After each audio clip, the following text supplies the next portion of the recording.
இறைவனின் பாடத்திட்டம். இனிய இஸ்லாம். முஸ்லீம் அல்லாத ஒருவன் ஒரு முஸ்லீமை உணர்வது கடினம்.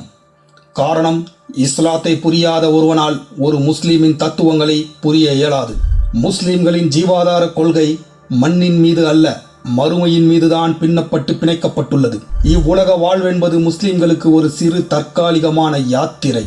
அவனோ ஒரு யாத்ரிகன், ஒரு பயணி.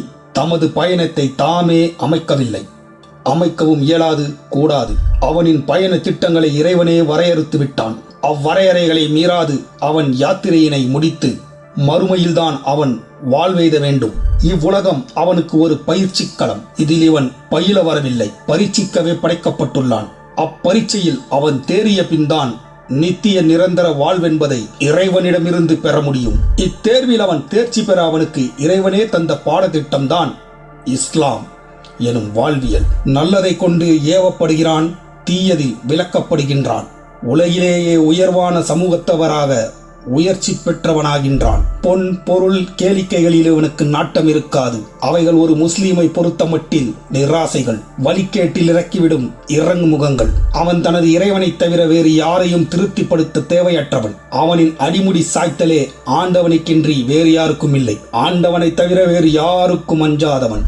அவன் வழிமுறைகள் ஆழமானது, அழகானது, அப்பலக்கற்றது, அழிவற்றது, ஆணித்தரமானது, அடுத்தோருக்கு தீங்கற்றது, அறிவு பூர்வமானது, ஆண்டவனாலேயே அருளப்பட்டது, அபூர்வமானது, ஆபத்துக்கள் அற்றது, ஆண்மையானது, அழகிய முன்மாதிரிகளை கொண்டது அவனின் வழிகள். அவனாலும் வட்டி சுரண்டலில் வளமாய் வாழ முடியும். ஆனால் அதை இறைவனுக்கு ஒவ்வாத செயலென்று வட்டியை மட்டுமல்ல, வளத்தையும் தியாகம் செய்து வறுமையில் இனிமைக்கான கற்பிக்கப்பட்டுள்ளான்.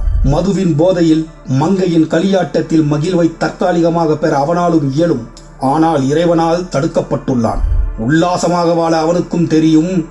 ஆனால் முஸ்லிம்கள் உபவாசத்தில் தான் இறைவனின் உவப்பை பெற முடியும் என்பதால் உல்லாசத்தை தியாகம் செய்துவிட்டான். ஊதாரியாக வாழ்வது அவனுக்கு எளிய ஒன்றுதான்.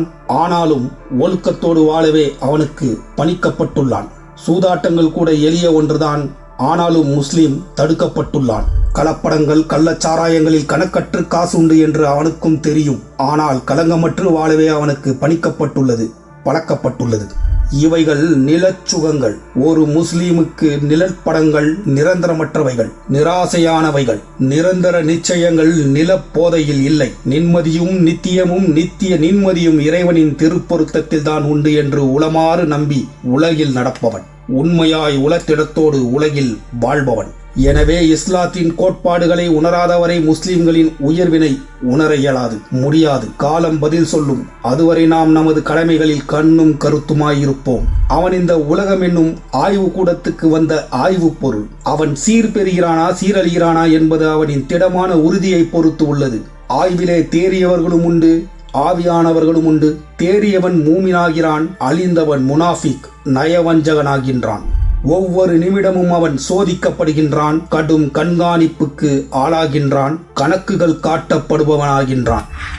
அவனுக்கு நன்மை தீமைகளை பகுத்தறிய பாடம் தரப்பட்டுள்ளது. அதன்படி நன்மைகளை செய்தும் தீயவைகளை விலக்கியும் நடக்க பயிற்றுவிக்கப்பட்டவன் முஸ்லிம். அவனால் பிறருக்கோ பிறரால் அவனுக்கோ எக்கெழுதியும் ஏற்படாது. தற்காக்கப்பட்டவன். அவனுக்கு தீமையை அவனேதான் தேடிக்கொள்ள முடியும். தீமை என்பது முஸ்லிமுக்கு தற்கொலைக்கு ஒப்பானது. விபச்சாரத்தின் விளைவுகளை உணர்ந்தவன் விபச்சாரத்துக்கென கடும் தண்டனைகளை காலம் காலமாய் நிறைவேற்றி வருபவன். வரதட்சணை, கொடுமை, சாவுகளுக்கு அப்பாற்பட்டவன். மனிதநேயத்துக்கு உட்பட்டவன்.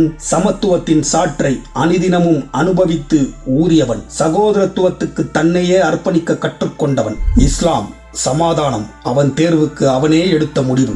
சலாம் சாந்தியை தினமும் பிறருக்கு கூறி தானும் பெறுபவன். தான் மட்டுமல்ல, தன் சந்ததியினரும், ஏன் சகல ஜீவராசிகளுக்கும் சாந்தி, சமாதானம், சமத்துவம், சகோதரத்துவம் எனும் சத்திய நித்தியங்களை சமமாக பகிர்ந்தளிக்க பயிற்றுவிக்கப்பட்டவன். அவன் உணவை அவன் தேடிச் செல்ல வேண்டிய அவசியமற்றவன். அவனுக்கு தெரியும் அவனின் கொடிப்பினைகள் அவனின் ஆண்டவனிடமிருந்து அணுவளவும் பிசகாது அவனுக்கு வந்து அதுவாகவே சேருமென்று. அதையே தேடி அலைந்து காலத்தை விரயமாக்க கற்பிக்கப்படவில்லை. அதே நேரம் கடமைகளை செய்யாத சோம்பேறியாகவும் இருக்கச் சொல்லி வைக்கப்படவில்லை.